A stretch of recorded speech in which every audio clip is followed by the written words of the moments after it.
Good evening. I'd like to call the meeting to order at 5 p.m. for the regular board meeting of the Board of Education for January 9th, 2024, and announce that the board will meet in closed session to address items 1 and 2. Do we have any public comment on closed session items? We do not. I would like to close public comment and we will recess into closed session.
Good evening. I'd like to invite you all to have a seat, please.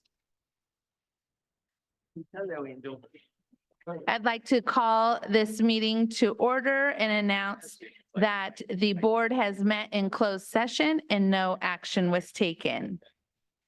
Good evening and welcome to the Elk Grove Unified School District's board meeting for January 9th, 2024. The Board of Education has resumed full in-person board meetings unless remote attendance is permitted pursuant to the California Brown Act. Live streaming of full in-person board meetings will be available to the public via the Zoom platform. Today's meeting is being video recorded and will be available on the district's YouTube channel. I have some comments about public comment to share. During regular board meetings, the public may make public comments on items on the agenda or items not on the agenda.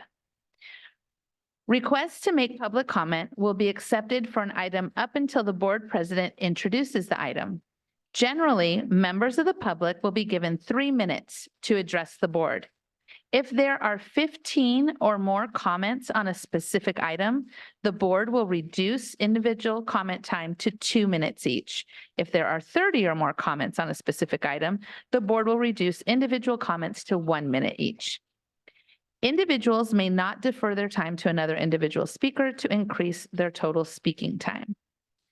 Please be mindful that district students may be watching. You are encouraged to address the board and the public in a respectful manner, such that all those observing, from children to adults, are made to feel welcome, safe, and valued. The board shall not permit any disturbance or willful interruption of the board meetings. Persistent disruption by an individual or group shall be grounds for the board president to provide a warning and then to terminate the individual's privilege of addressing the board. Public comment information can be found on the district's website and on the back of the blue public comment card. And before we begin, I will do the land acknowledgement. We acknowledge that the Elk Grove Unified School District administrative facilities and schools occupy the unceded territory of the Miwok, the original people of the skies, land, and waters where we work and learn. The Miwok have cared for these lands since time immemorial. They continue to teach their traditional knowledge that comes from and responds to the needs of the land and people who share it.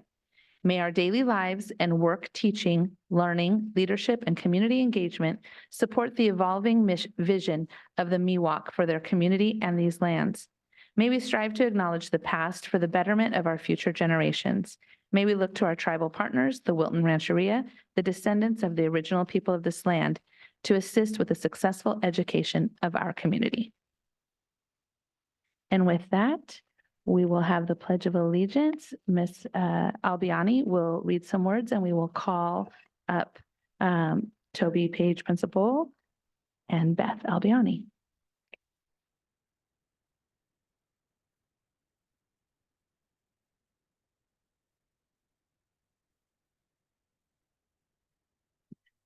Please stand and join me in the Pledge of Allegiance. I'll do it after. I pledge allegiance to the flag of the United States of America and to the republic for which it stands, one nation, under God, indivisible, with liberty and justice for all.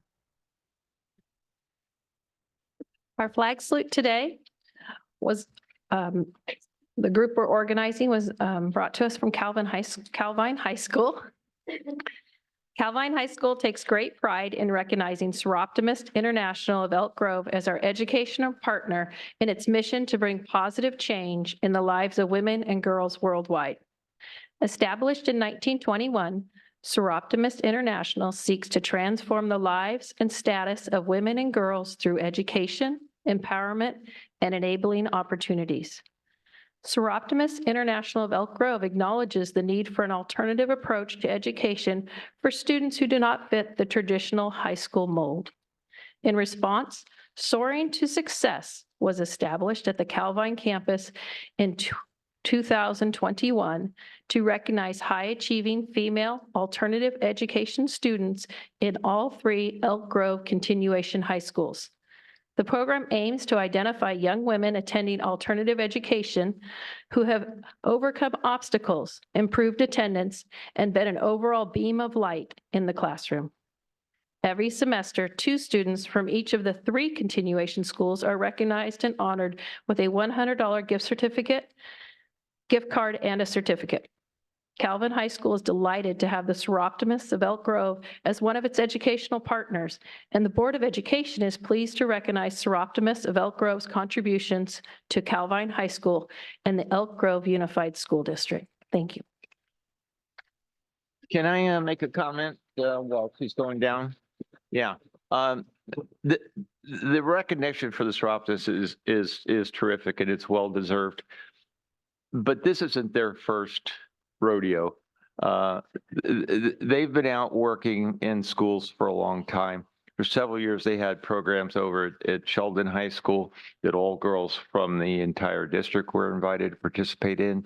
It was a Saturday program for a number of weeks. The girls had to commit to attending each session. They did. And then they would have graduation ceremonies. So Seroptimists have taken an active part in our community for a long time to serve girls, and you really do deserve the recognition. Thank you. Oh, I have a question. When's the next fundraiser? Can you make a speech on that, please? March 16th.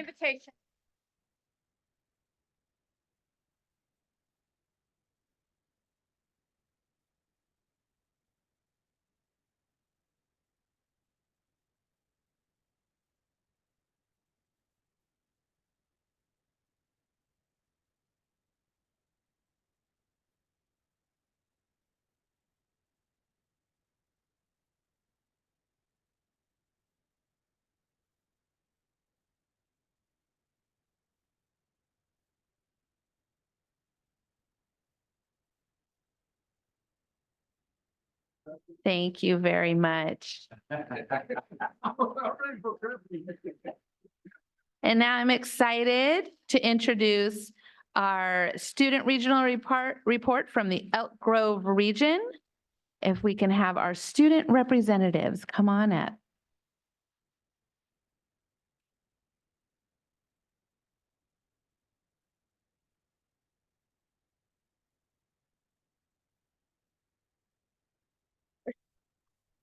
Good evening, Board President Gina Jamerson, members of the board, Superintendent Hoffman, and Ms. Avalos. I am Hadley Gray, the ASB President. And I'm Sadia Henry, the ASB Secretary, and we're proudly representing the Elk Grove region. We have a wonderful presentation prepared for you this evening. It will start with student representatives from each school talking about all the great things happening in our community. We will then show a video to give you a visual representation of the work we are doing to wrap up the presentation. Markoffer and Elk Grove High School cheerleaders will give a performance. Now, to begin, we'd like to proudly introduce the representatives from Elk Grove Elementary.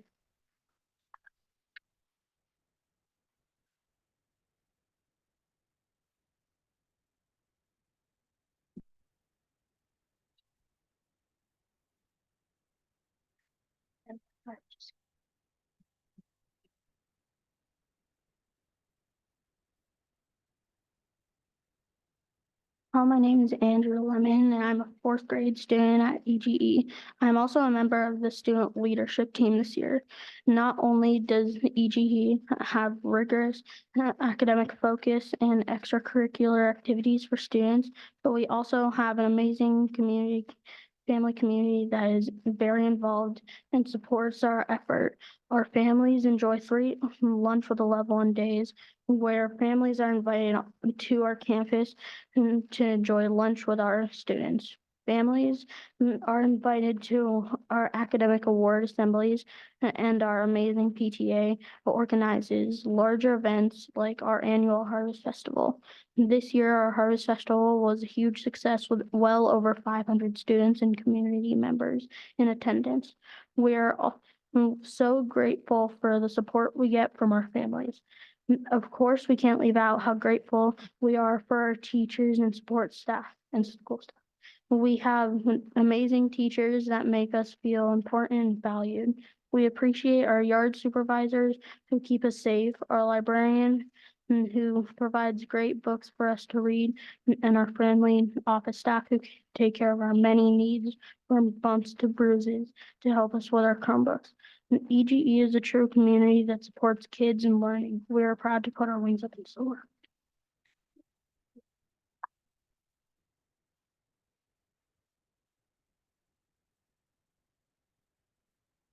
Hello, my name is Emma Smith and I'm a fifth grader at Elk Grove Elementary, also known as EGE. We've been really busy at Elk Grove Elementary this year. In addition to all the great learning that goes on at EGE, we have several activities for students to participate in outside of the classroom. This year, we have a student leadership team that provides opportunities for our intermediate students to develop our own leadership skills. From helping at our social emotional learning and PBIS assemblies, welcoming students back after break, and creating new and fun spirit days to increase our overall school spirit. The student leadership team designed week-long activities for Red Ribbon Week, which included the leadership students going to each classroom and teaching the other students about the importance of making healthy choices. EGE is proud to participate in the district's flag football program, basketball, and volleyball team as well. We also had a running forret team that included over 60 of our students. Go Eagles! We have a gate club that meets regularly to provide enrichment activities for those students. These are just some of the great student-centered activities that occur at Elk Grove Elementary. Next is Wafa Zara from Ellen Fikert Elementary.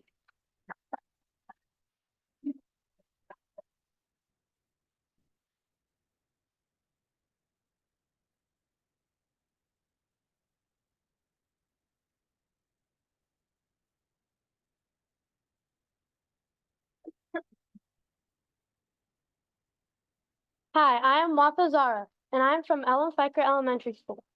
What makes Fikert Elementary School so amazing? There are a lot of things. First of all, we have wonderful teachers who make sure we are all well-rounded students learning about math and reading, as well as how to communicate and collaborate with our peers.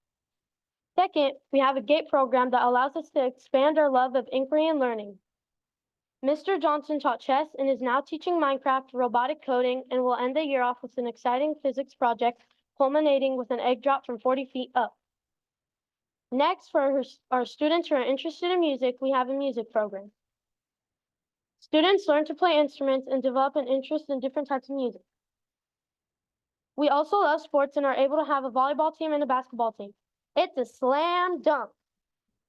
Did I tell you about our leadership students? We are a group of 13 students who plan events for the new students that come to our school, which included an ice cream social. We also organized and facilitated our Kids Can Food Drive in November for the Elk Grove community. During the week, we are part of the Monday morning announcements and leaders at our Fikert Friday flag salutes. They are a lot of fun. In the spring, each year, we work with our teacher facilitators and plan, organize, and produce our Fikert Spring Rally. We highlight and celebrate all the activities at our school. And lastly, we have our fabulous Fikert KFTV News, which I am a member of. It is made up of about 40 students, which are divided into 6 teams. These teams develop news programs, which include developing scripts, interviewing students and staff, writing news stories, and producing the show. I'm really proud to be a Fikert Dragon. This is Fikert Elementary School signing off. And now Addison Zender and Nicole Leone from Mark Offer Elementary School.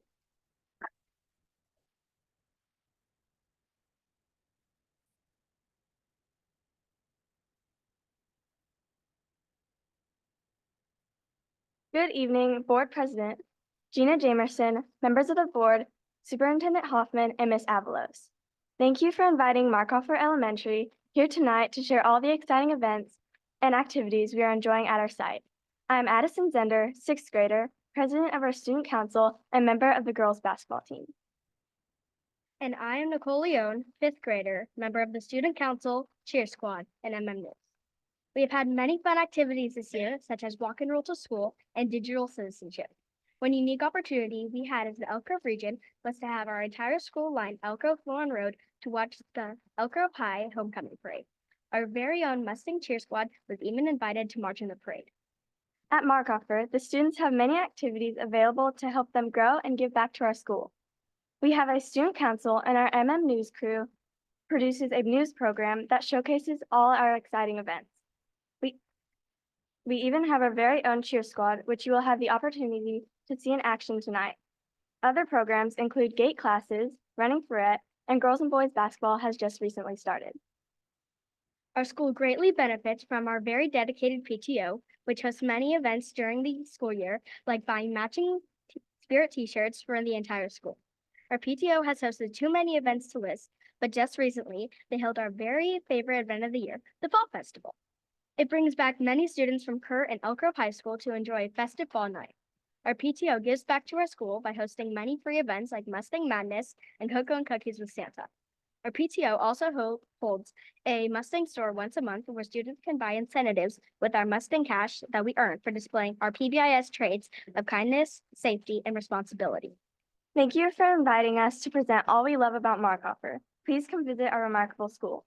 Now we would like to introduce the representatives from James McKee Elementary, Iana Wills and Abigail Williams.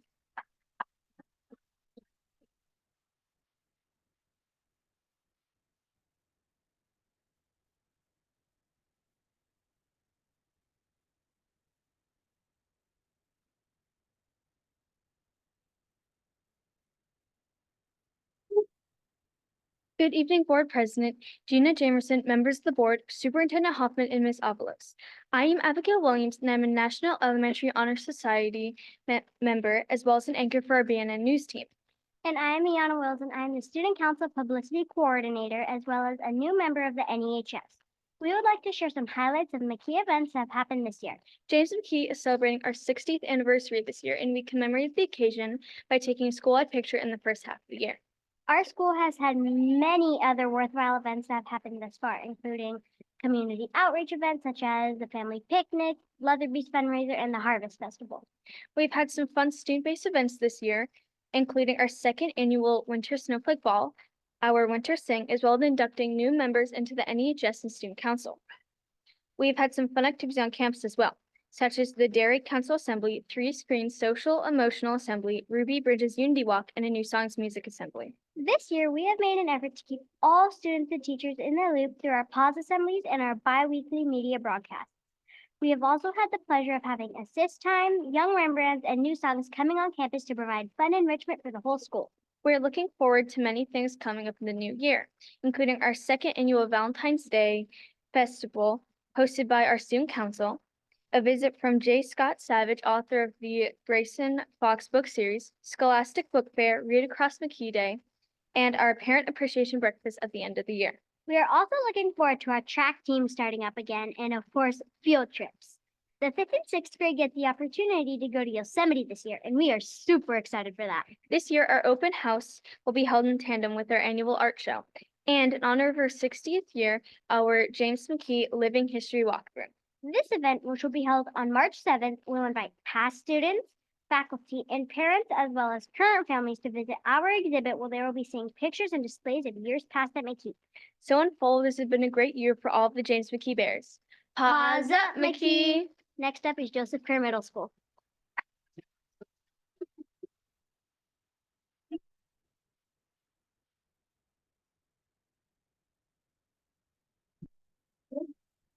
Keeping this short and simple. Good evening, everyone. My name is Belle Tiza, My name is Michael Walniku. and we are the ASB president and vice president of Joseph Kerr Middle School. We have had a lot of exciting things happen at Kerr over the past semester, and we wanted to share a few. The podium raises up. If you want to raise that podium up, there's a button. That way it can raise it up. There you go. There we go. Then we can hear you a little better. Sorry. To start our year, we had Chalk It Up, which highlighted our PBIS motto of kindness, effort, respect, and responsibility. the Aloha Dance, where we welcomed all students to a new school year.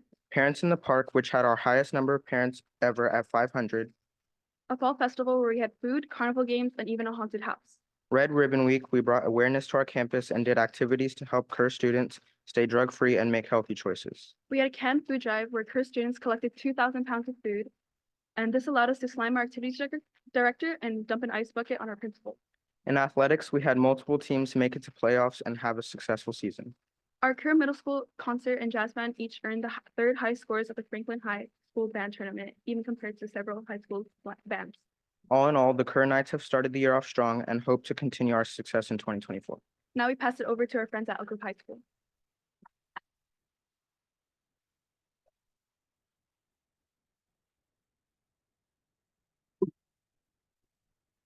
We are excited to tell you about what is coming during the spring semester at Elk Grove High School. But first, we'd like to recap on our first semester. We started the 2023-24 school year with our annual No Backpack Days. During the first 2 days of school, staff and students spend the days working on activities and participating in events focused on our pillars: honor, effort, respect, and responsibility determination. We ended August with our Club Rush, where students could sign up for our clubs and meet people with similar interests. Our football team made it to playoffs, along with our women's volleyball team making playoffs for the first time in many years.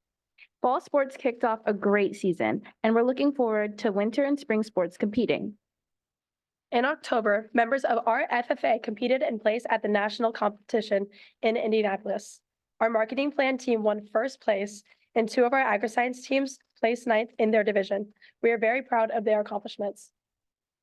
We came back from winter break ready to start the next semester. ASB is currently wrapping up the planning for our first winter formal, previously known as Winter Homecoming. Our mock trial team will be heading to Carmel for their first official competition at the end of January, and our basketball and soccer teams will continue to compete this season. In February, our Rhythmical Madness dance team will host their annual main stage performances, and our TDA Academy will host their annual Black and White Ball. We will be ending the month with another band performance and our academic awards night, where we honor students who received a 3.667 GPA their first semester of the 23-24 school year. Looking forward to the rest of the school year, one of our best events coming up in March, which is our Multicultural Assembly. We're excited to provide a platform for our students' different cultural backgrounds to take center stage. The beginning of the year has already gone so well, and we can't wait to finish out the rest of the school year strong. Next, we'd like to show you a video that visually represents all we have talked about this evening.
Seeing the magical things that are taking place on campus and in our classrooms. And what we see here today at Florence Markhoffer Elementary in the Elk Grove Unified School District is such a special example of that. I wish that everybody at home could see this fabulous environment that we have here. No one can beat our amazing teachers. Our school has the most amazing field trips, from the 6th grade slide park to the kindergarten pumpkin patch. Our school events always slay. Our spirit days can't be beat.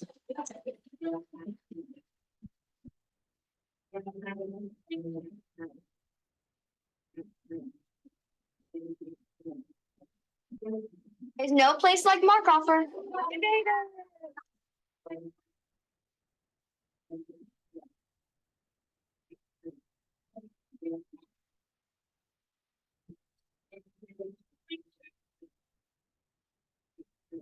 It's a great day to be a Mustang.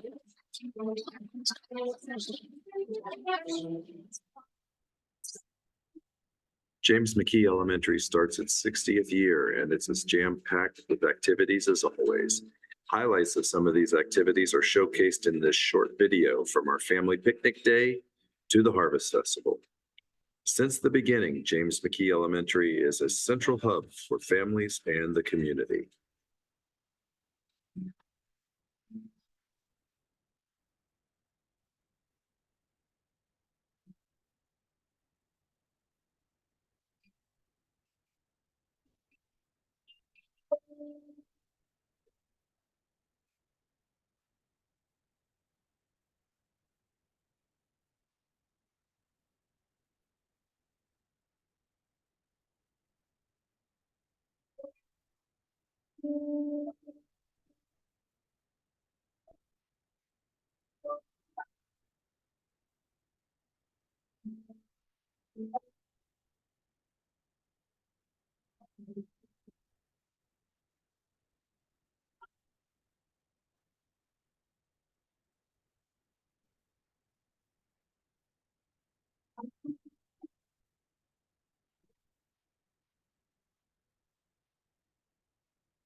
Our Elko region is top notch.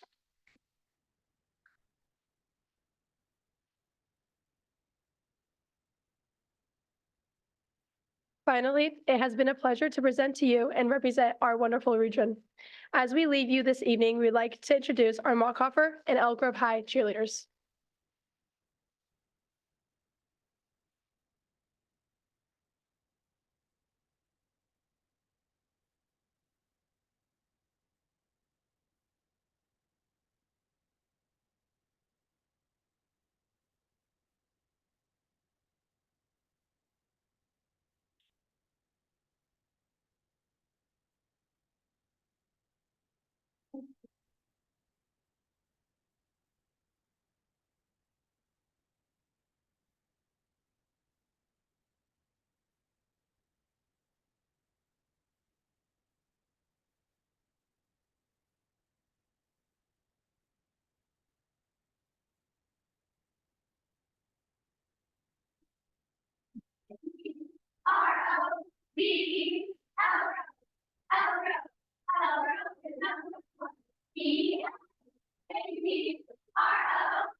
Excellent job. Thank you so much, Elk Grove Region.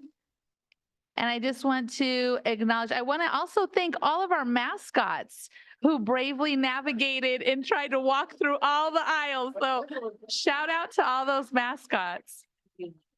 Yeah, I don't know. And I don't want to mess with that elk right there. She's fierce. Also, just wanted to acknowledge if any principals are in the house. We have Rudy Ortega from Elk Grove High, Aaron Munoz from Joseph Kerr, Jill Jones from Elk Grove Elementary, Robin Fulgham from Ellen Fleischart Elementary, Dorothy Stoppelman from Florence Markover, and Drina Freeman from James McKee. Thank you, everyone. Excellent job.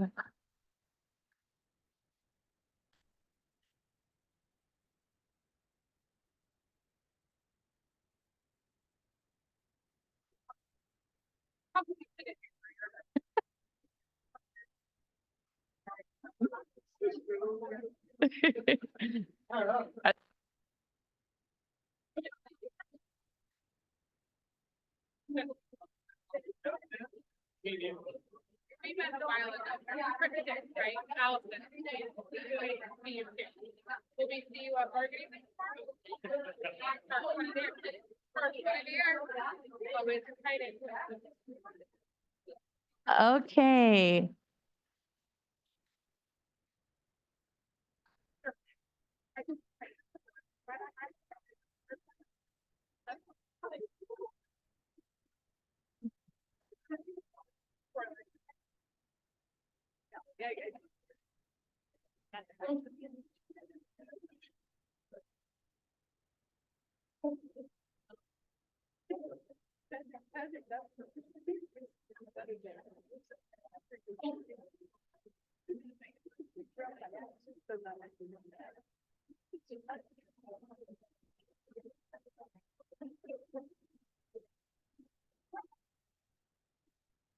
All right, Ms. Watkins, we'll give it another minute, let them finish heading out so we can begin with our next agenda item. Way of saying it. Yes, yeah.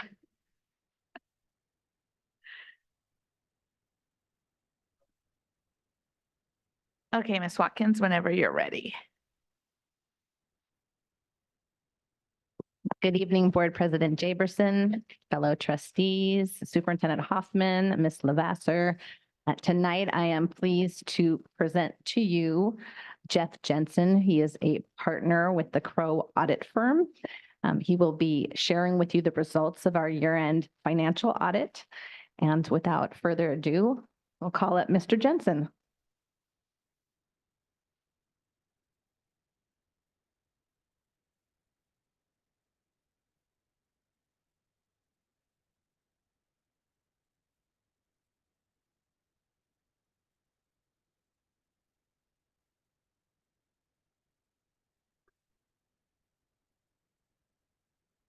All right, good evening.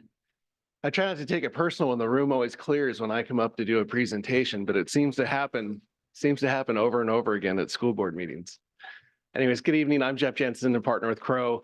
It's my privilege to be here tonight to present the audit report for the year ended June 30th, 2023.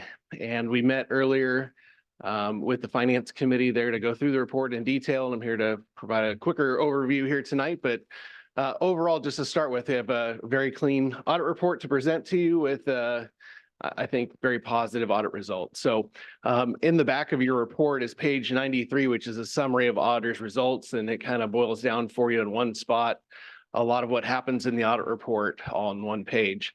There are several opinions that are part of the audit report. The first is a financial statement opinion, and for this year, the district received an unmodified opinion. It's a clean opinion. It's the type of opinion you want on your audit report. It means your financial statements are free of material misstatement and comply with all the applicable accounting pronouncements that are required to be adopted. The district did not have any material weaknesses or significant deficiencies in internal control, which is, again, good news to report to you. And as we reflect back on the audit for this year, there was a lot of transition in your fiscal services team, and to have no significant comments related to internal control speaks to the transition that did occur, and it occurred successfully there from the different personnel there that have stepped in. Next is under federal awards. The district received an unmodified opinion regarding federal compliance. You have a number of federal programs that the district operates, and we're required to audit those and provide an opinion. And we have an unmodified opinion there. So there's no compliance findings regarding federal compliance. And there were 3 programs this year we were required to look at. And then last, it relates to state awards. There are just a number of state compliance areas that a large urban unified school district such as yourself is applicable to. And we did have one minor finding related to attendance, and so that opinion is qualified. There were 2 audit findings this year. Those of you that have been on the board before, which I think is all of you at this point, the first finding related to vacation accrual, and that's something that the district has continued to work on over the years. And then the second finding, as I mentioned, relates to attendance. And so one of the state compliance areas is that we look at a number of your school sites every year for how attendance is being recorded and making sure it's being recorded properly. And we had one site where we had one student that was marked improperly for attendance. And so it's an immaterial comment. There's no changes in any of your attendance reporting because of it. And frankly, for a district of this size, that's pretty good that was it. So all in all, also there were no audit adjustments and there were no uncorrected misstatements. So these are differences that we would track as we go through the audit to make sure they're not material numbers that we would need to change related to your audited or your financial position. Everything went very smoothly through the audit. The audit was filed on time with the state controller's office as it does every year. And just, I think, a very successful audit results again to bring to the board tonight. So with that, I'd be happy to answer any questions. Do I have any questions from the board? We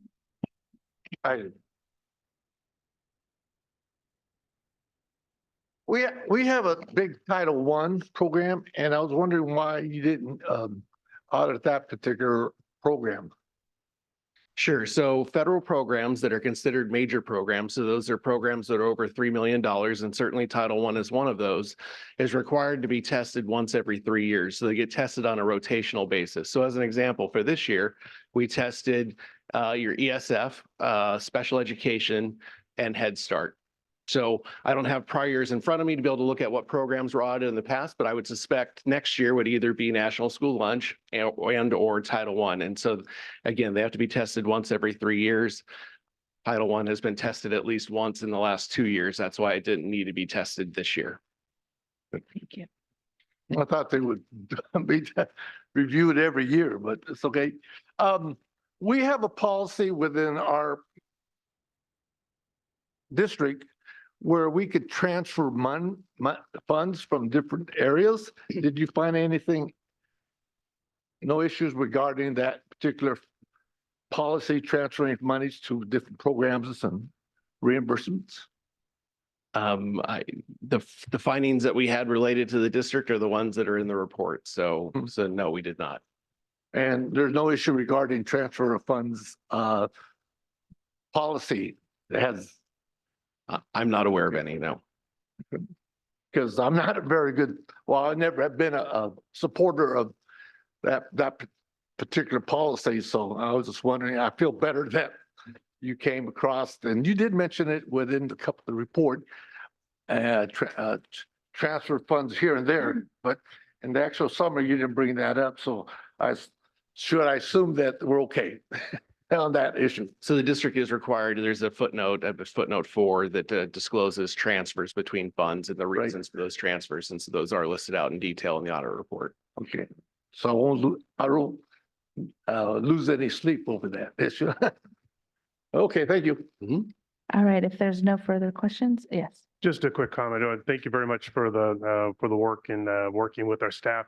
I want to say thank you to the budget staff and the entire finance side of the house. As a superintendent, there is that nervous moment when you have a significant changeover in your team.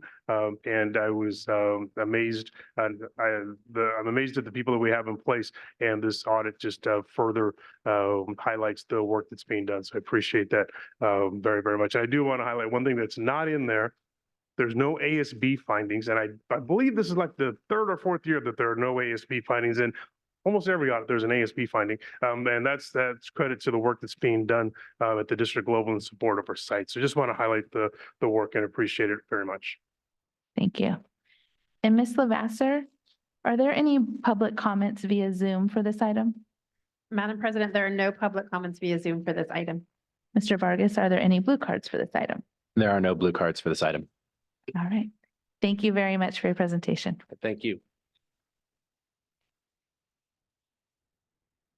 All right, and I'd like to call Ms. Jen Avey for our Black and African American History Month presentation. Resolution.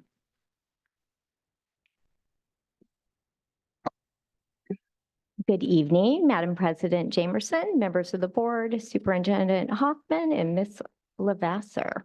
I'm here this evening to ask the Board of Education to approve resolution number 37, designating February 2024 as Black African American History Month. This opportunity demonstrates the Board of Education's commitment to equity and diversity and encourages our community and schools to celebrate the achievements of Black African Americans while also re-examining society's role in preserving the civil rights of all of its citizens. Although the study of the contributions and the literature about and authored by Black African Americans is part of the curriculum throughout the entire year, this designation in February adds just a special emphasis for all of us. Elk Grove schools have many special events during Black African American History Month, in addition to activities and classwork that occur throughout the year in accordance with sites and departments, student unity, and diversity goals. At the elementary level, the Black African American history activities are integrated into classroom discussions, art projects, social studies, and language arts. Examples from our adopted curriculum include A Great American Teacher, which is a biography about Mary McLeod, who helped many Black African Americans get an education, as well as Delivering Justice, a biography about how one man became a civil rights leader in his community. So that's designated for our elementary students. At the secondary level, some of the specific pieces of Black African American literature include Beloved, Black Boy, I Know Why the Caged Bird Sings, Native Son, Raisin in the Sun, and Their Eyes Were Watching God. History social science teachers engage students in discussing and learning about the history and contributions of Black African Americans in the United States and the world at large. Curriculum and Professional Learning will offer a virtual workshop available to all employees on February 13th, which is entitled Joy and Resilience, Exploring the Black Experience Through Art, which explores the Black experience through photography, music, poetry, and stories with a focus on joy and resilience, while discussing both the historical and current significance of expressions through art. This workshop also supports the work we're doing with recognized, valuing, and promoting diversity. And with that, I respectfully ask for your approval. Thank you. Ms. Lavasser, do we have any public comments via Zoom for this item? Madam President, we have no public comments via Zoom for this item. Mr. Vargas, do we have any blue cards on this item? There are no blue cards on this item. I would like to call for a motion to adopt resolution number 37, designating February 2024 as Black African American History Month. So move. Second. Second it. It was moved by Mr. Fortuna, I think, and Aye. by Mr. Yang, and seconded by Mr. Perez. All those in favor, please say aye. Aye. Opposed? And motion carries. Thank you. Okay, and next I would like to call Ms. Hubbard. Yes. For Career Technical Education Month resolution. Good evening. Good evening, President Jameson, members of the board, Mr. Hoffman, and Ms. Lavasser. The Board of Education is requested to approve resolution number 40, designating February 2024 as Career Technical Education Month. The month of February is designated as Career Technical Education Month. What this observance allows us to celebrate the contributions of career technical education, or CTE, as a vehicle to provide our students with high-quality college, career, and life preparation. The Elk Grove Unified School District offers its students a broad spectrum of CTE opportunities, beginning with middle school exploration programs that lead to high school introductory, intermediate, and advanced coursework. In 2023, we enhanced our middle school career exploration student opportunities with the expansion of a course called Future Quest. This expansion included room renovations and the purchase of Paxton Patterson career exploration modules. The modules develop students' technical literacy while offering hands-on application. Future Quest, or Paxton Patterson, is offered at 7 middle schools, including Catherine Albiani, Harriet Eddy, Edward Harris Jr., Samuel Jackman, Toby Johnson, Joseph Kerr, and James Rudder, supporting over 1,700 students and with the hope of expanding it to our other 2 middle schools as well. We currently offer 67 career pathways at 9 of our comprehensive high schools, plus the 3 alternative high school sites. 49% of our class of 2023 participated in CTE pathways. The 3,153 students earned early college credit, with 82% of those credits being earned through articulated courses. Currently, over 6,000 students will have the opportunity to earn college credit this year. Elk Grove Unified School District's CTE programs are considered exemplary throughout the region and state. The resolution affirms the work of district staff in continuing to provide students with educational and workplace opportunities beyond those found in traditional instructional models. So I respectfully ask for you today to approve the resolution. Thank you. Ms. Lavasser, do we have any public comments via Zoom for this item? Madam President, we have no public comments via Zoom for this item. Mr. Vargas, do we have any blue cards for this item? There are no blue cards for this item. I would like to call for a motion to adopt resolution number 40, designating February 2024 as Career Technical Education Month. So moved. Second. It's been moved by Ms. Albiani and seconded by Mr. Vargas. All those in favor? Aye. Opposed? Motion carries. Thank you very much. Yes, Mr. Yeah, I'll just make a quick comment. For those who haven't had an opportunity to see Future Quest programs, that's time well spent, because the opportunities that it provides our students is truly a wonderful experience in terms of being able to get a sense of what it is that we have and what they might be interested in. So it's a good program. Absolutely. Thank you. Yes. I just encourage all students to look into joining a CTE. I am helping a child in reading my son's application for a master's program, and we're still referencing the skills he learned in his engineering CTE. They're still applicable and benefiting him to this day. So thank you. I too am hoping that my child will benefit when he's applying for college with his CTE program. Yes. I have a suggestion. Next time you include robotics and how many robotics clubs there are after those type of activities also, because they're very important. Mhm. We have excellent robotics teams. Perfect. Thank you very much. Okay, and now we get to the part of the agenda for public comment, which I think we have a lot of folks here. These are for, Ms. Lavasser, do we have any public comments for items not on the agenda via Zoom? Yes, Madam President, we have 3 public comments for items not on the agenda over Zoom. The first person up is Shauna Mendel. Can you hear me? Yes, we can. Go ahead. Thank you. I am a parent in the South Rancho area, and I am here today just because I'm so upset. You know, we're in our area, we've been paying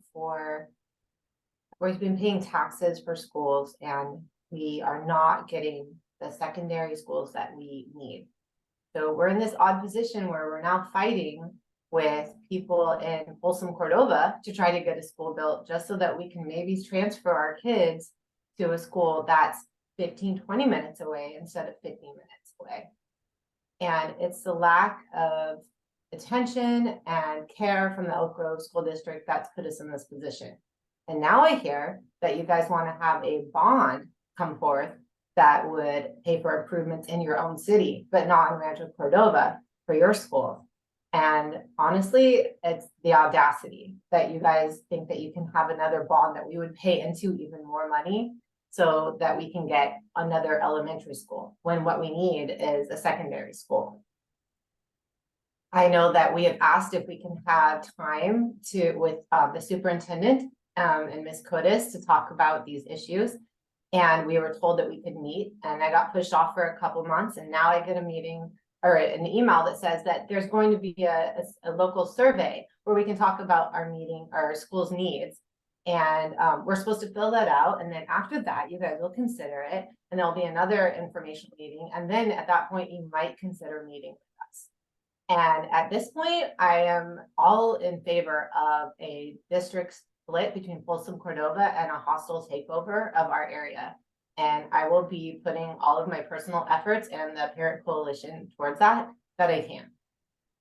We're just disgusted with the lack of support and help from the Elk Grove School District, and you've left us with no other choice. So thank you. Thank you.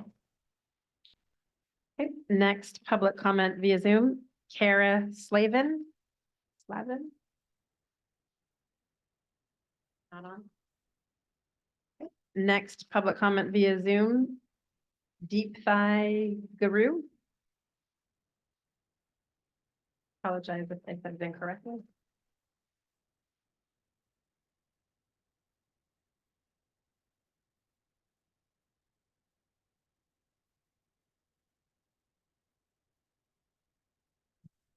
Can you unmute, please?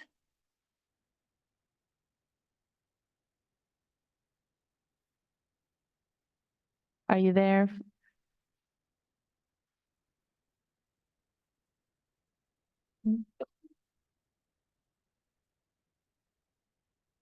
Okay.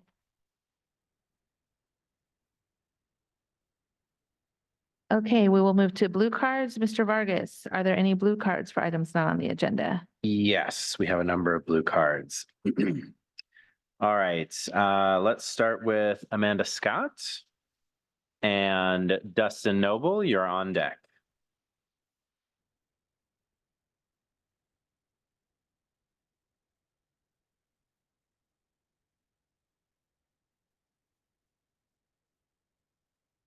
Good evening, everybody. My name is Amanda Scott, and I am a parent of 4 children here in the Elk Grove Unified School District region.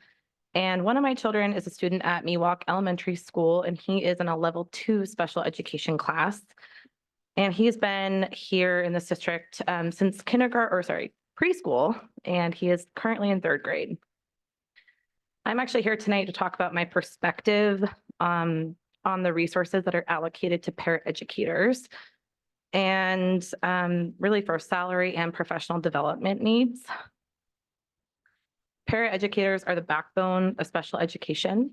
I know that a lot of us know that and a lot of us say it. And I think many of us have had personal experiences and or observed in classrooms and seen the hard work that they put in and how connected that they are to students and how critical their roles are.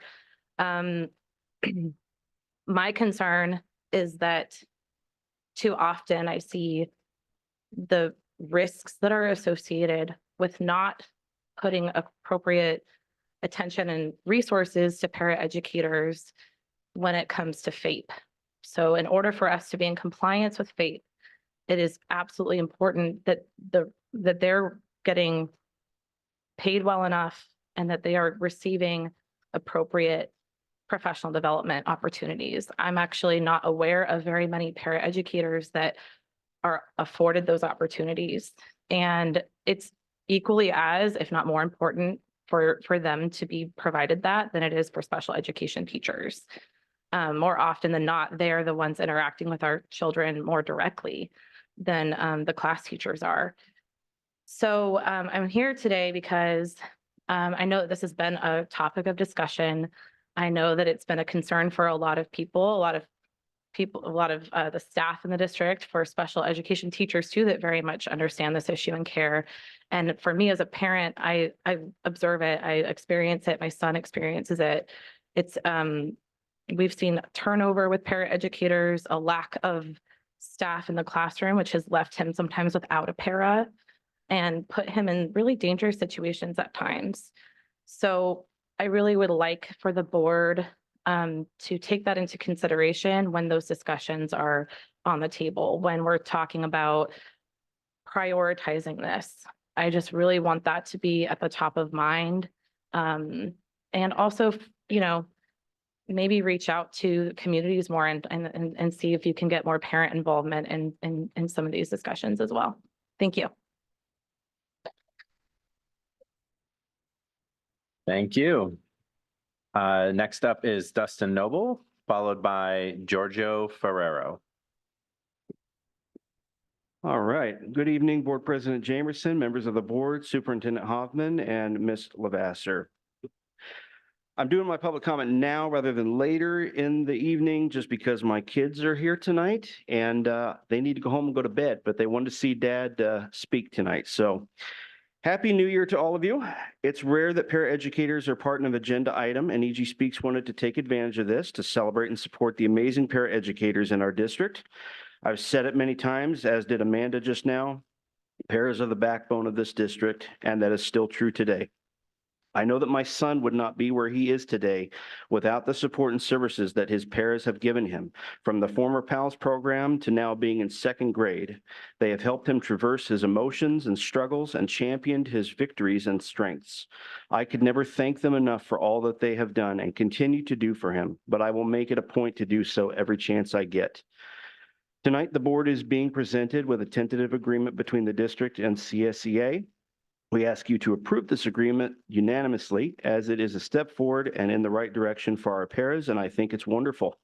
This agreement highlights an increase in pay scale across the board and includes an increase in hours for paras to make more money. Providing paras with the ability to work an 8-hour day also now provides them the time and training and coaching, something that was promised to families this past year. I was even given the opportunity to preview some of this upcoming training, and I'm very pleased with what I saw. All of this, including the 17% raise in pay that paras received months ago, are things that paras and the community has been asking for. So with that, I do want to take the time to thank the Elk Grove Unified School District, David Riley, Ann Regali, and the SPED team for their continued work and delivering on this. These are pragmatic changes, and as we understand, change takes time. These are all steps in the right direction, getting paras closer to a livable wage, and also partnering with them the supports and training that they have been asking for. The work continues as we still need to get paraeducators to that livable wage and continue to develop and roll out new DEI trainings that focus on more equity and respect for all staff. And we will continue to ask for that from this board going forward. But I really do appreciate where we are today from where we were a year ago. This is a win. Let's keep winning. Thank you. Thank you. Next up, Giorgio Ferrero, followed by Genzi Ferrero.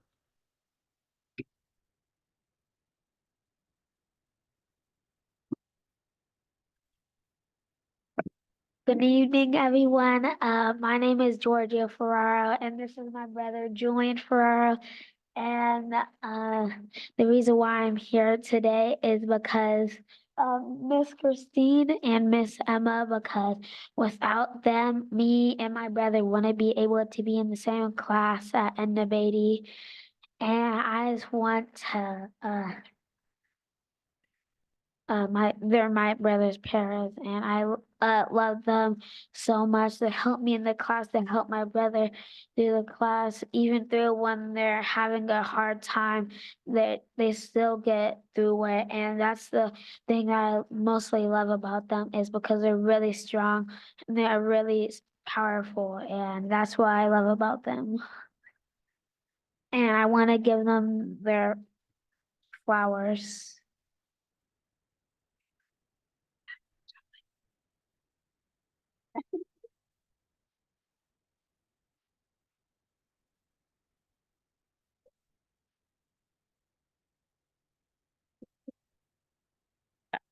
Like I yelled at football games, that's my baby. Okay. Okay. I am also here to sing the praises of Miss Christine and Miss Emmeline.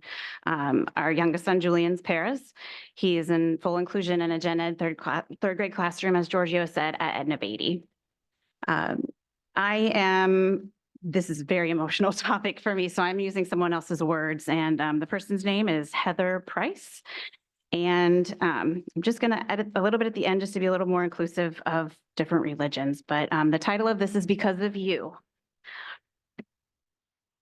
Because of you, a child will feel loved. Because of you, a child will believe they can reach for the stars above. Because of you, a child will find laughter and smiles. Because of you, a child will feel worthwhile.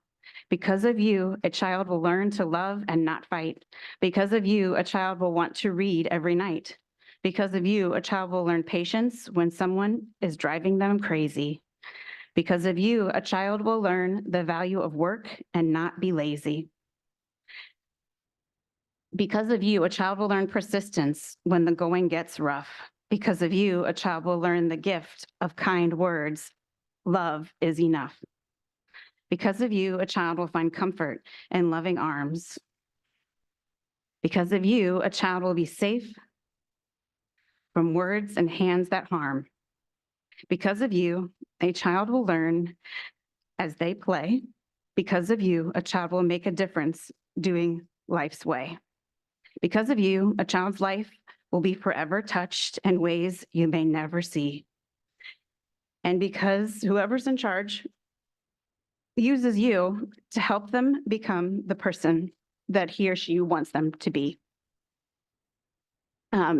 Christine and Emma, thank you so much for every day making it so our son is safe and thriving. And special shout out to Mr. Ramirez, the general ed teacher.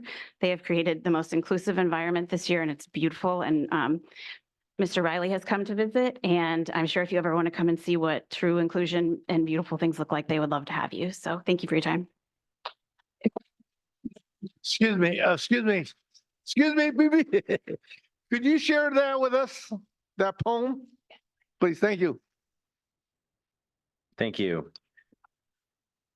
All right, one more. We have Courtney Arizina.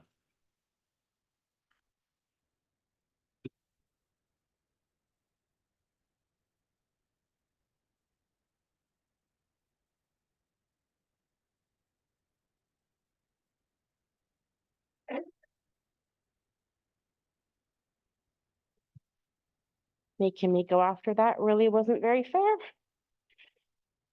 Okay, Happy New Year, everybody. I'm actually here with a quick update about the Community Advisory Committee.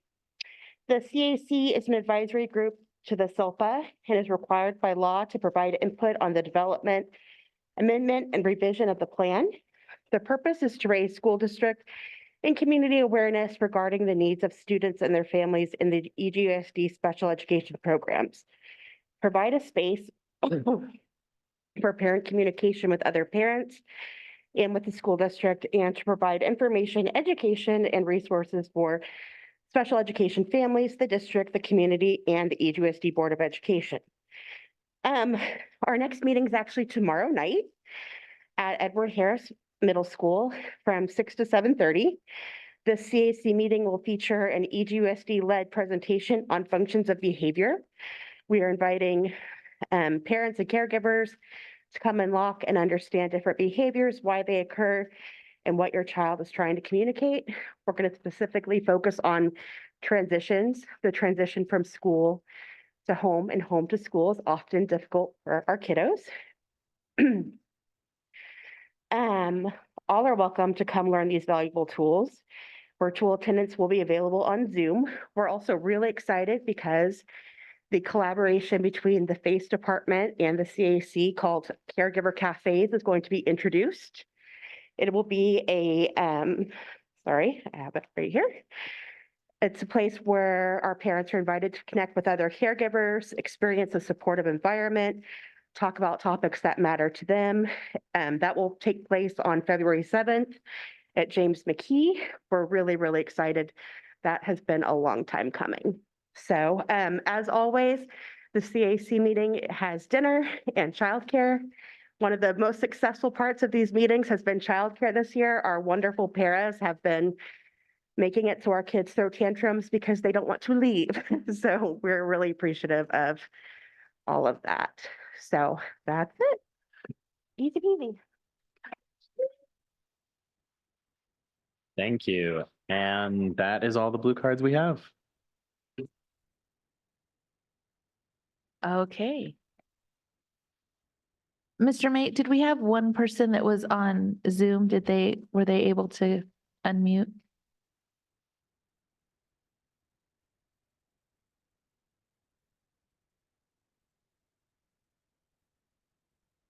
Okay. And Yes. can I say something quickly? I'm not going to engage, just want to make a comment about CAC because that's relevant. What's really nice since the transition has occurred with CAC is that the topics are very relevant to parents and others, and the attendance has really increased, which is indicative of the fact that the time has value. So I encourage everyone to attend those CAC meetings as they can as a way of gathering additional information with respect to special education.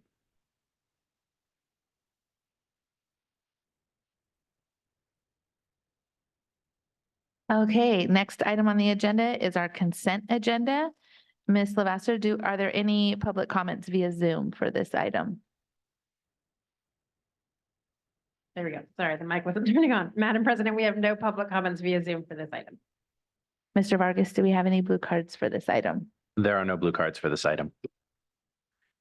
Okay.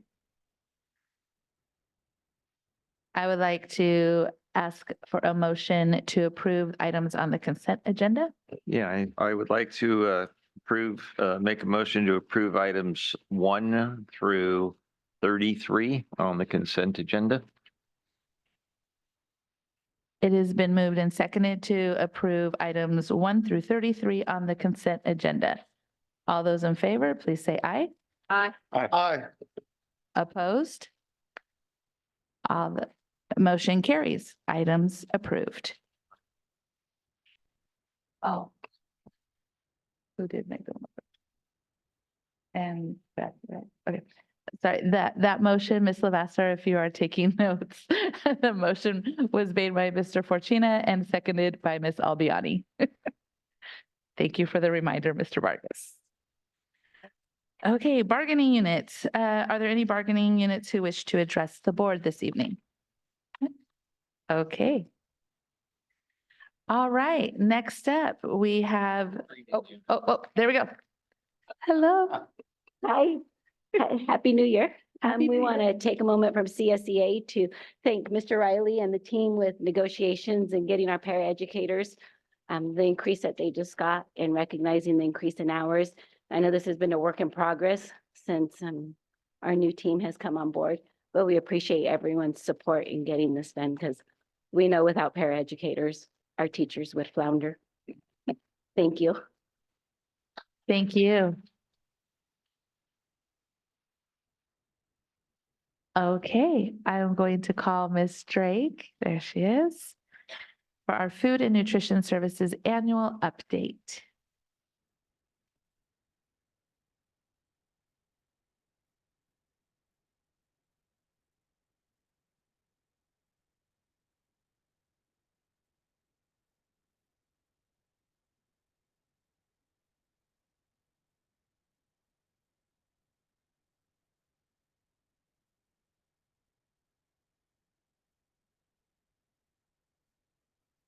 Make it a little taller here.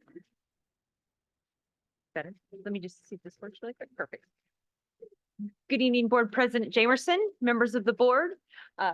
Mr. Hoffman disappeared, so we'll get him later. And Ms. Lavasser, I'm here this evening to provide our annual update for Food and Nutrition Services. Let me know if I back up and you can't hear me because I tend to move.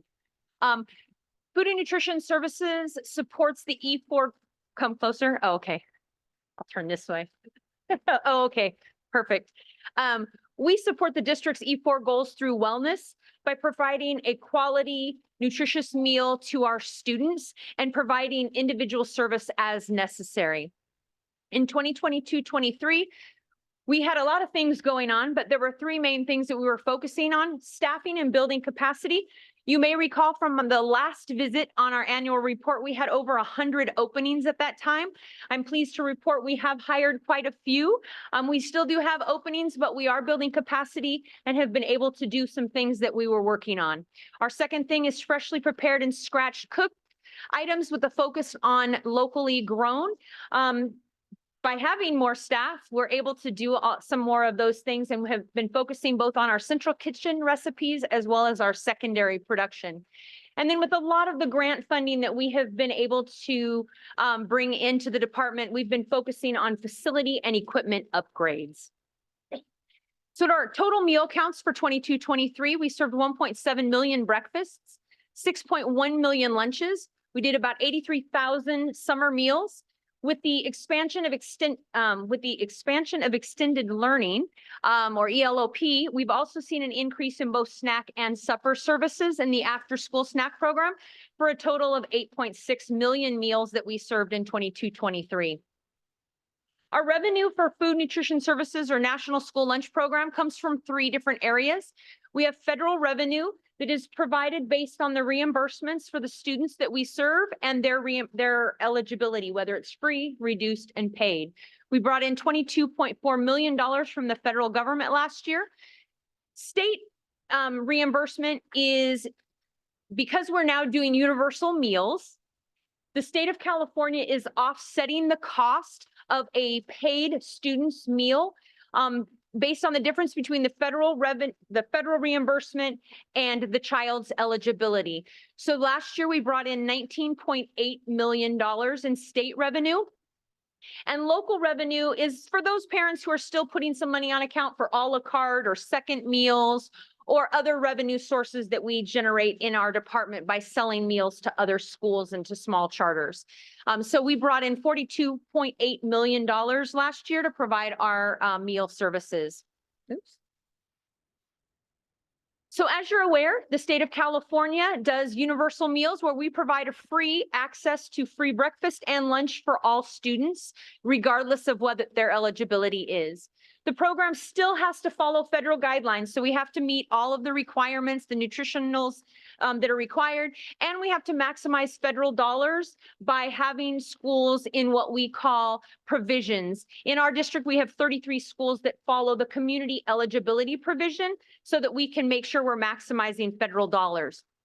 Why is free meals for all important? Number one, it takes away the stigma of being eligible for free and reduced meals. Number two, it increases the consumption of nutrient-dense ingredients like whole grains, milk, fruits, and vegetables. It reduces food insecurity and it extends a family's budget, which we hear all the time how hard it is. We all go to the grocery store, how expensive food is. So if a family, whether they qualify or not, has a tight budget, by it being able to access breakfast and lunch for their students every day, that you can really extend your food budget. And then for the general fund, there is no unpaid meal debt. So that's always good for the general fund and for our program. And so Food and Nutrition Services, our goal is to provide fresh quality meals that help students achieve at their highest potential every day. As I stated, one of our focuses this year has been freshly prepared and scratch cooked items.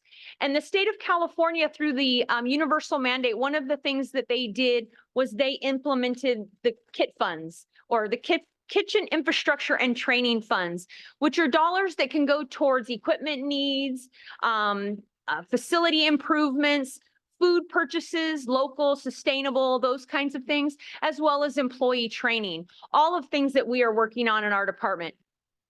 One of the goals of that KIT fund was to continue to help maximize school districts with freshly prepared and scratched cooked items.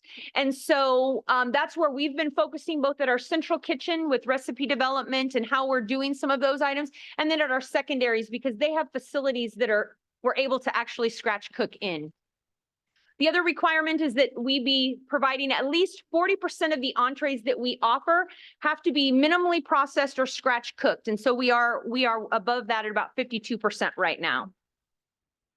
Our food costs, last year we had about $12 million in food costs, 9 million in just general food items. And then we have USDA commodity items that we can purchase through the USDA, and we spent about 2.7 million there. Food costs are about 37% of our total costs. Labor is my greatest asset. I will tout my food staff all the time. They are on the front lines, whether they are serving our children every day or they're at the central kitchen making the foods for our children. There's about just over 400 employees in Food and Nutrition Services, and all of their labor and health and benefits and PERS, all of that is paid for through the cafeteria fund and have the same requirements as the general fund when there are increases in those things. As I stated, building staff capacity is one of the biggest things we're working on right now, as we're seeing an increased meal count, as we see an increased need to do more freshly prepared, more scratched cooked items. Our staff also need to be trained in order to do that efficiently. We always look at all of our positions very carefully before we ask for new positions. So we try to work things out through attrition. If a school is not serving as many, we try to move positions around when they're open.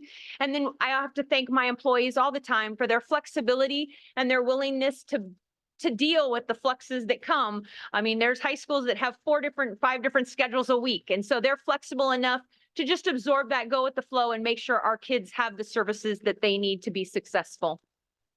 Last year, we spent $15.9 million on labor costs, which is about 49% of our total costs. Now I get to talk about the stuff I'm really excited about. I incorporated a couple grants. I have a lot of grants that I'm working on. Shannon Hayes once said, when you have money, it's a lot of work. I feel that right now. But a couple of the things that are really, I'm really passionate about right now and excited about is, last year, I talked a little bit that we had been awarded our CDFA, which is the California Department of Food and Ag grant, but we hadn't done any work. We had just been awarded. Well, we've done some work, and it's really exciting. I'll kind of talk to them by the 3 bullets. This particular grant has 3 things we're working on. The first one is procure and process locally grown produce. Between July and October, we worked specifically with Davis Ranch and Slough House, a farm right within our own boundaries. And we were able to purchase products that they grow that we don't traditionally have the ability to process. So part of this grant was to find out, how do we get it from the grower to how we can serve it? Well, I love fresh corn. Everybody loves summer sweet corn. I just don't have the labor to husk it, decob it, do all of that. So one of the parts of the grant was to say, what are these partners? Who can they be? So we would harvest on a Friday, not we, the farm would harvest on a Friday. FoodLink would pick up what they harvested and take it to TAMS in Sacramento. TAMS would process that product for us. And by Monday, it was back in our kitchens to be served to our students on Tuesday. We did 35,000 pounds of watermelon between July and October. We did 44,000 pounds of corn between July and October. The corn we've actually brought in and bulk and froze. And today we are still serving corn to our students that we froze from this summer from a farm in Elk Grove. That's amazing. That keeps people working in a variety of different, and it gets farm product that is grown right in our own community. So that's number one. Number two in that grant is expanding nutrition education into after school. Everyone likes to play with their food, right? So what we're doing in after school is we're making that connection. We've had Harvest of the Month in the classroom for a very, very long time in this district. And so we moved it into the after school world. We're working with our partners, Ag in the Classroom. They build the curriculum for Play with Your Food. And then my team works with, through this grant, providing the fun, the produce and the supplies for the coordinators in our after school programs to then make fun things like a carrot car or a salad face or butter in a jar, those kinds of things. So there's a lot of fun that the kids are having there. And the third one I think is probably my most exciting. And that's partnership with Florin High School's Ag Academy and the Culinary Academy. I too had children that went through CTE programs.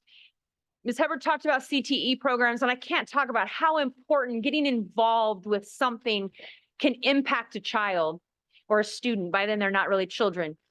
Florin High Ag Academy is growing lettuce hydroponically. They have 4 hydroponic machines, and they harvested their first lettuce last week.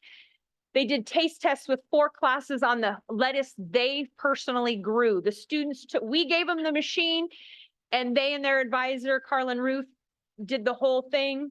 They seeded it, they grew it, they harvested it. They did a taste test with all of their students to show them what hydroponically grown lettuce is like. In the next growing that they will have, the next harvest they'll have in about 4 weeks, we will take that lettuce in food services and we'll put it in wraps, sandwiches, and salads. So the students will see exactly what they grew in the lunchroom. The Culinary Academy at Florin High is doing something similar. They have 1 hydroponic machine. They're growing fresh herbs right now. What their goal is to do research and development to build culturally and nutritionally sound entrees. So they're working on rice bowls. We need to lower sodium a little bit more. And so they're going to use fresh herbs and see how we can get flavors that don't require sodium. And so they're going to build the recipes and do the taste testing and see how we can then build that recipe using locally grown rice that we've been using for 2 years now here in the Sacramento Valley. They'll be using that rice and their herbs to build recipes to serve to students. So I'm very excited about this grant. We're doing very well here. Local Foods for Schools is another one. This is a USDA grant that we received. This one we had to do things that were above what we were already doing. We already do a lot of California grown produce. We have 4 tiers in what we consider our farm to school. California grown, within 250 miles of Elk Grove, within 100 miles of Elk Grove, and within 25 miles of Elk Grove. So when I received this funding, I had to go above and beyond what we were already doing. So we focused on small farms and within 100 miles of Elk Grove. So we've been working with a lot of local food hubs. We brought in tomatoes from Newcastle up in the Placer area. We were slicing at the school site, fresh tomatoes. It's always fun when the sites go, what am I going to do with a yellow tomato? Or how do I slice an heirloom? So these are things that when you're working with small farms, you don't think about until all of a sudden they're at your back dock with tomatoes that you thought were going to be slicing tomatoes, and they're different colors and they're weird shapes, but it worked out. We all made it work. You'll see avocados. Those are avocados grown in the Morro Bay area. We actually brought those in for our secondary schools, and we made guacamole to serve on our burrito bars and our tacos and our nachos. We've brought in local kiwis. We've a whole bunch of stuff within 100 miles of our district to keep produce coming in. We surprise kids. It's heartbreaking when I can't serve the tomatoes anymore, but I bought everything they had. So the local foods for school grant has also been a lot of fun. This one's close to my heart. This is the fresh fruit and veggie grant. This particular grant is only for those schools who are low resource. We were awarded 3 this year, Florin, Kennedy, and Mac. The reason I love this grant so much is it's a morning snack between breakfast and lunch. And a lot of principals will say they wish they had that ability to have that snack, because there are kids who don't make it to breakfast or don't tell anybody they didn't make it to breakfast. With this particular grant, we put fruit or vegetable snacks into the classroom, so a child can take it at their leisure, eat it when they want, or on their way to recess, and they get that nutrient-dense snack. This one also, we provide a nutrition education of farmers market, where we set up a variety of fruits and vegetables, and kids, after they get a nutrition lesson, they get to walk down and buy $3 worth of produce to take home. I'm always amazed when the kid takes the whole cabbage, like, what are you going to do with that whole cabbage? But they're excited about it. Another thing that we're doing with increasing our employees' knowledge is we have partnered with Chef Ann. So we are doing it in 2 different ways. First, the School Food Institute. We're working with Chef Ann to allow our students to do professional growth. It's been offered to all food and nutrition services employees. I have 35 employees who have decided that they want to go after this certification, where they do online learning about the logistics of running a full food service operation, from the financials to procurement to service models, marketing, smarter lunchrooms. They get to take a number of classes to get that certification. And so I have a group of them going through that right now. And then we also have the pre-apprentice program. So Chef Ann reached out and asked if we would be a district that would take on apprentices or pre-apprentices. We started with pre-apprentices last season, the fall, sorry, I almost said last semester. And what that is our first go around was just food service employees. So it was opened up to all food service employees who wanted to work with Chef Ann and work with the California Community College Foundation to work extra hours and learn the behind the scenes of how a large scale food service operation works. And so last fall, we had 3 candidates in our department that went through that program. And now you can transition, if you want to, into the apprentice program, which is a deeper understanding and a deeper knowledge of our department. And so we had one of those 3 candidates applied and is going to be an apprentice. We also have the ability to get outside candidates. So the goal, this program is also supported by CDE with Chef Ann. And so the goal is to get people to understand potential careers in school food service, and so that we have the next generation of people who know how to run these kinds of operations. And so we will have a potential that some outside candidates, if internal candidates aren't interested, then outside candidates can apply for and become pre-apprentices, and we don't pay them, an outside agency pays them, but they get to learn about how to run food service operations. So we're currently doing that as well. I always update the board about organic waste. So as a department, we just support maintenance and operations, and they're moving forward with this. As I stated, all elementary schools are currently doing organic waste sorting. Cal Waste is our partner in getting that done. Cal Waste has come alongside M&O, and they have piloted our first secondary. You can imagine what secondary would look like to do organic waste sorting across a campus, it is very overwhelming. So Cal Waste came in with M&O. They did a pilot at Toby Johnson. They did a video assembly, the whole nine, and we're building what that secondary rollout is going to look like. And then Food and Nutrition Services has started doing recovering edible food. We worked with the health department to build what that program would be. And so we have started doing that as well. So food left over on the share cart, we're now either bringing back into the flow or food or handling it as the health department would require.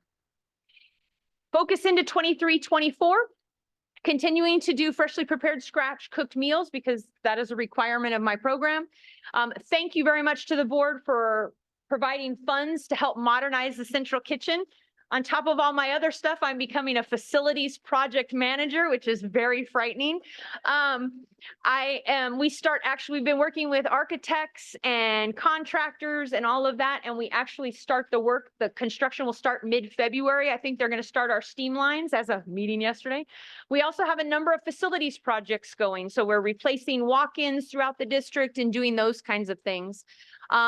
We did hire new staff to help us connect with secondary. So we've always had a very strong foundation in elementary because of our nutrition education and our classroom dynamics.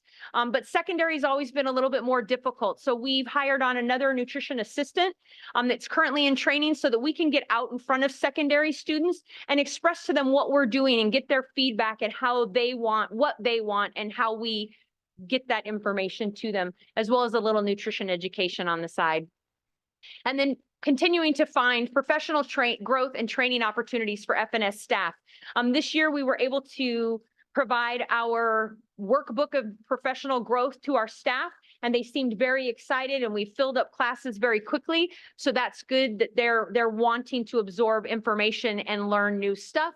And then our focus that every student matters. That's why we offer choice, so that we have something that every student can find something or a reason why they want to come in and eat lunch or breakfast with us. So with that, any comments, questions? Sorry. I know. Thank you. Thank you so much. I try to make it so you don't have to listen to me for 30, 40 minutes. Before I turn it over to the board for questions, Ms. Lavasser, are there any public comments via Zoom? Madam President, there are no public comments via Zoom for this item. Mr. Vargas, are there any blue cards for this item? There are no blue cards for this item. All right, colleagues, I'll start with Ms. Albiani if there's any questions. I don't have any questions. Thank you very much. You run an excellent organization over there. It's always amazing to see what you're doing. Also, no questions. I appreciate so much everything that you're doing, and these grant programs sound absolutely incredible. This is now my second go around on this presentation. I always learn something interesting. So thank you so much. Isabella. I have no questions either. Thank you so much for the presentation. I just want to add that the food and nutrition staff members at my school are amazing. They help students so much, and my friends, and so many people I know rely on those free breakfast and lunch options. So thank you. Thank you. As always, you're entertaining, Michelle. Michelle, in terms of the certification you were talking about, how does that translate into opportunities for staff within the department, or are those opportunities outside the department? I definitely think there's opportunities within our department. I see that as staff learn new skills and have a desire to learn new skills, it could transition into a lead. So in our pre-apprentice, 2 of the 3 were short hours. They were 3.25-hour employees. And so the skill set they're learning, it could transition into a lead position. It could transition into a site supervisory position. It could transition into a position at the central kitchen. The one in particular that's going into the apprentice program has a real desire to learn what we do at the central kitchen, because it is so much different than what we do at the school site. And so there's that opportunity for him to learn without having to quit his job. We'll work around his schedule. Chef Ann really builds it so that they want you to do the work you're contracted for. So we're being flexible on how we do that, but he he has a desire to learn that other environment. So I think there's definitely opportunity to learn, to move up within the department. I mean, that's great for the employees, certainly, to have those opportunities. Michelle, in terms of the food waste, Mhm. you've been doing that for a couple years now, and how is that progressing in the elementary schools in particular? You know, I don't have a good answer in how it's happening when the actual sorting happens. Is that what you mean? Or you mean the edible food? Yeah, The recovery? what increase do you see from when you started? So we started in October bringing food back. And so my staff is now, so the biggest issues we were seeing was milk and fruit and vegetables would get up on the share cart, and we'd see piles of, Right. even though they have to take a half a cup of fruit or vegetable, but they didn't have to take a milk. And so we're now bringing that back in. We are noticing probably a crate to 2 crates a day of milk coming back. So when you're talking 30, 60 units at 33 cents a unit, it adds up quickly, and we're able to put it directly back into service. So it's still within temperature guidelines. So we're bringing everything back. The health department, any entrees that are left, we are not allowed to reserve or give away. The health department's regulations state that because of the way that we do our HACCP. But I don't see a ton of entrees. It's really the fruits, vegetables, and milk that I was seeing a lot of. Do you put those into edible waste at We the bring central kitchen, just like they do at the school sites? Yep. Okay. Yeah. At the central kitchen, we don't have a whole lot of waste. Yeah.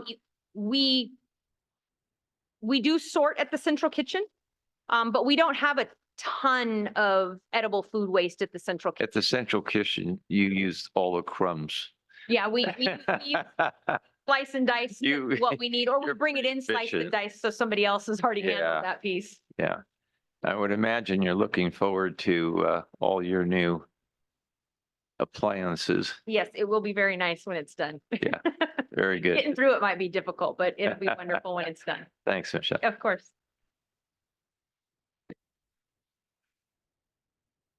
Seems like last month you were here.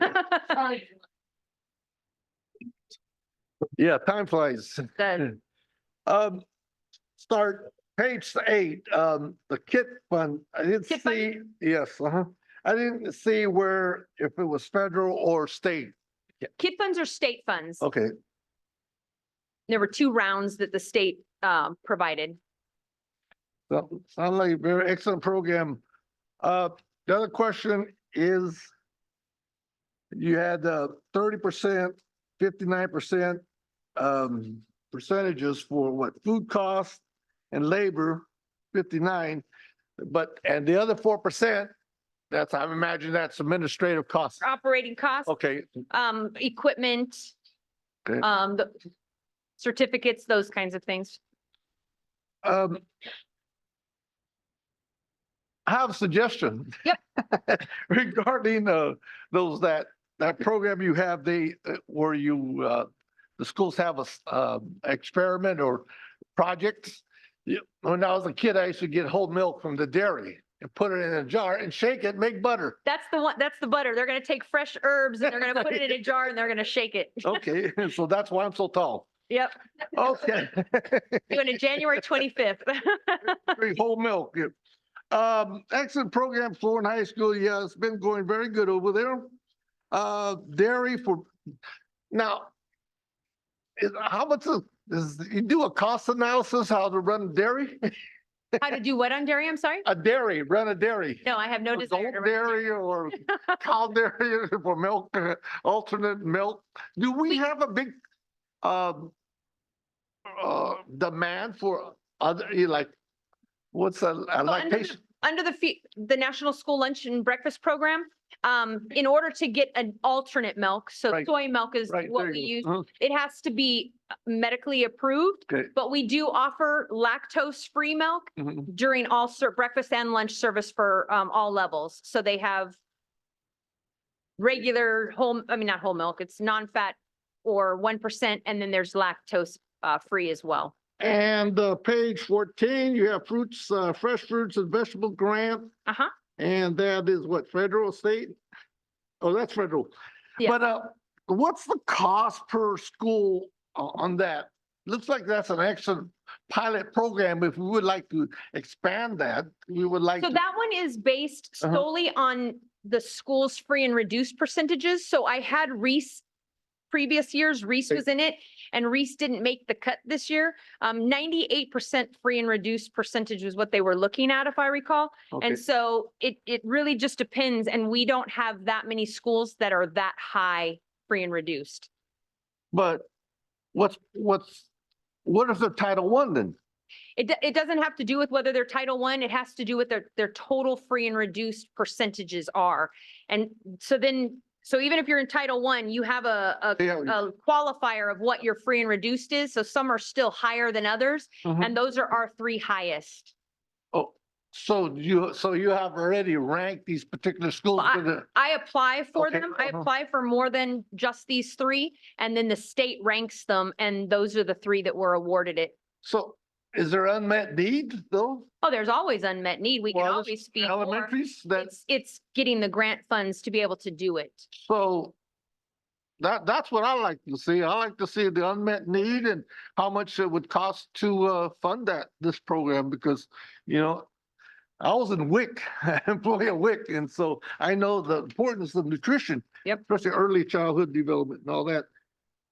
Excellent. Then the last question, I think, is 15, page 15. That was, so I was wondering, you have any partnership with adult ed right next door for actually having a class for the community, get 3 units of credit or 2 units of credit for this?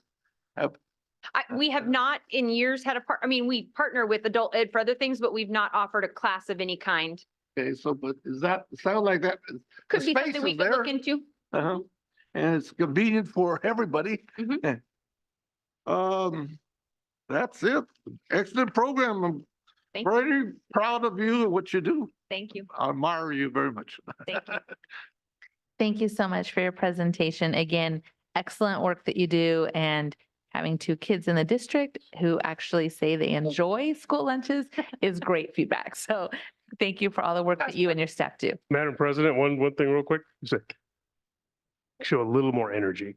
I'll try not to. Thank you for all you do. I appreciate it. Yes, regarding salad bars, what's the latest? Oh, I forgot to add that in. So we have implemented all of the elementaries that we had them at previously and are looking at what next elementaries we add them to. And we are slowly rolling them back out at secondary. So we've added a number of salsa bars, Very salad good. bars out, Excellent. and we will continue to expand that. Part of that is equipment. So we're trying to replace equipment and as we train staff. So Very good. We're getting there.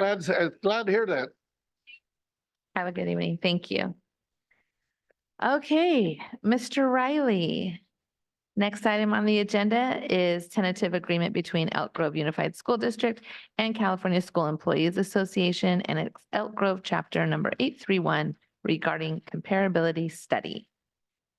Thank you, President Jamerson, members of the board, Superintendent Hoffman, Ms. Levasseur. The tentative agreement between the Elk Grove Unified School District and the Psychologists and Social Workers Association, PSWA, regarding implementation of the comparability study has been ratified by a vote of the PSWA members. Education Code Section 3540.2 stipulates a fiscal review by the Sacramento County Office of Education of negotiated agreements to determine the fiscal impact of the agreement on the district budget. The AB 1200 report, which provides the financial analysis of the tentative agreement, is attached, was submitted to SCOE for their review and approved. As such, the EGUSD board is asked to approve or ratify the attached tentative agreement. Ms. Levasseur, are there any public comments via Zoom related to this item? Madam President, there are no public comments via Zoom for this item. Mr. Vargas, are there any blue cards on this item? And correction, this was for PSWA. Yes, there are no blue cards on this item. Thank you. I would like to close public hearing even though I didn't open public hearing. I would like to open public hearing. There are no comments, and now I would like to close public hearing. And I would like to call for a motion to approve the tentative agreement between Elk Grove Unified School District and the Psychologists and Social Workers Association, PSWA, regarding the comparability study. Yeah, I move approval of the agreement. I second it. Been moved by Mr. Fortuna and seconded by Mr. Perez. All those in favor, please say aye. Aye. Opposed? Motion carries. Thank you. Thank you. And now we would like to present the item for the California School Employees Association and its Elk Grove chapter 831 CSEA regarding the comparability study. Thank you.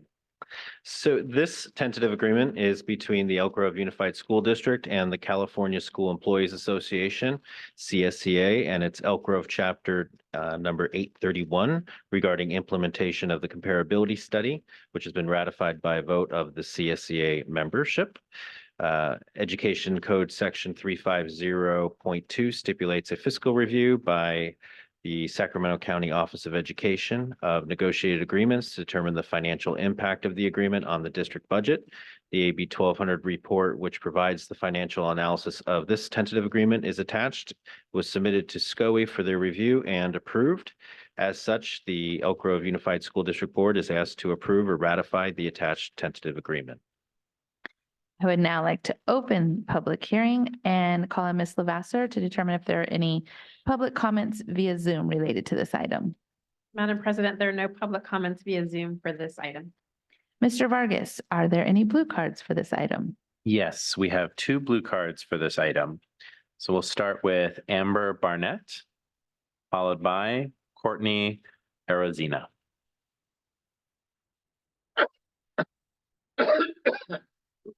Thank you, ladies and gentlemen of the board. I will read a statement to stay on time and stay on track. Good evening. My name is Amber Barnett, and I stand before you today as an engaged parent of a student who receives direct support by a paraeducator. And I'm here tonight as an advocate for inclusive education to emphasize the crucial role that paraeducators play in the realm of special education and in support of the CSEA tentative agreement. First and foremost, it is essential to acknowledge the incredible dedication and passion that paraeducators bring to their roles. These professionals work tirelessly to support our students with diverse needs, contributing significantly to the overall success of our special education programs.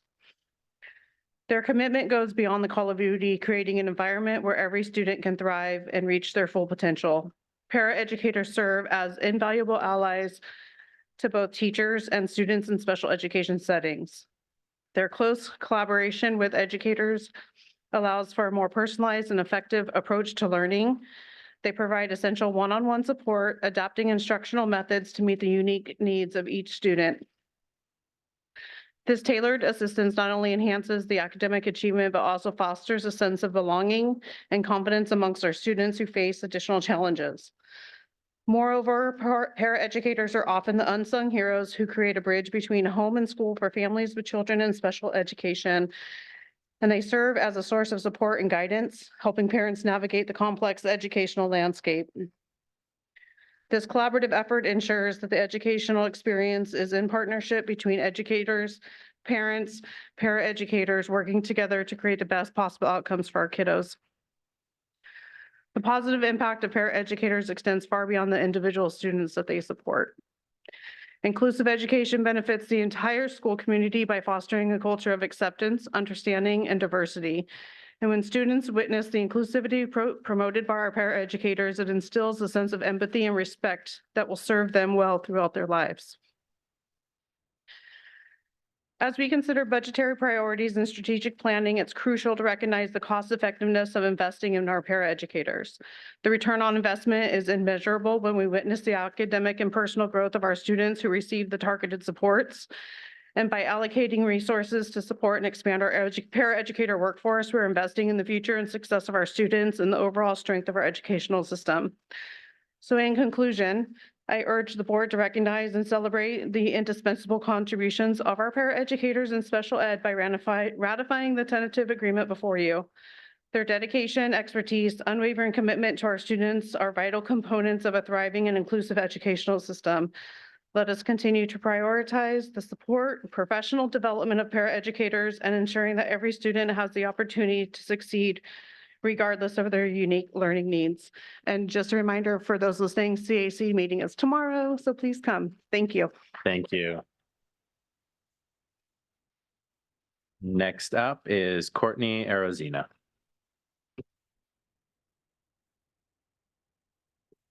Okay. As an EG Speaks team member, an EGUSD CAC chair, an EGUSD library tech, and most of all, the mom of a child in the district SPED program, I'm so thrilled about the agreement between the CSEA and the district. You've heard a lot of my teammates and colleagues and friends say that paras are the backbone of the district, and they're the unsung heroes, and you'll hear parents everywhere saying that and teachers everywhere saying that. And those are the two common phrases for a reason. So it's not a cliche at all. Being a para is not a job, it is a vocation. So I could not do it personally. I don't know if any of you feel like you could, but takes a very special person to be able to connect with a child the way that paras do. I'm so blessed to know the impact of a good paraeducator. My 7th grader got where he is today because of Miss Kay and Mrs. Hooper and Mrs. Hawkins and Miss Amy and Miss Hooper and Miss Rachel. I'm able to function and get through my day because I know he's in good hands. And there was a point where I didn't think that would ever happen. If you've ever dropped that first day of kindergarten feeling, dropping your kids off, when your child cannot communicate and you have no idea what their day is going to be like, knowing that there is someone there that has them and it's going to get them back safe to you and make sure that they're okay there's no comparison. So by providing this new training, you're investing in this whole new generation of amazing paras. And I can hope that I'm so optimistic that we're going to continue to get more district paras back here and that we are going to see more and more kids thrive the way my child has. As an employee, I can't speak highly. I mean, I could go on and on about how awesome my colleagues are. They're truly, truly amazing. They do, in my opinion, God's work. So I'm super excited. And it's so nice to be walking out of here feeling optimistic and positive. So I'm glad that we have come so far in a year, and I'm really excited for our paras. Thank you. Thank you. And that is all the blue cards we have on this item. Okay, I would now like to close the public hearing and call for a motion to approve the tentative agreement between Elk Grove Unified School District and the California School Employees Association and Elk Grove Chapter number 831 regarding the comparability study. So move. Second. It's been moved by Mr. Perez and seconded by Mr. Fortuna. All those in favor, please say aye. Aye. Opposed? Motion carries unanimously. Thank you. Okay, board member and superintendent reports. Mr. Hoffman. I do not have any reports tonight. Do any of my colleagues have any other reports? All right, yes, we were enjoying the holiday. Okay, we have no consideration of future agenda items. And so with that, I would like to adjourn this meeting at 7:52 p.m.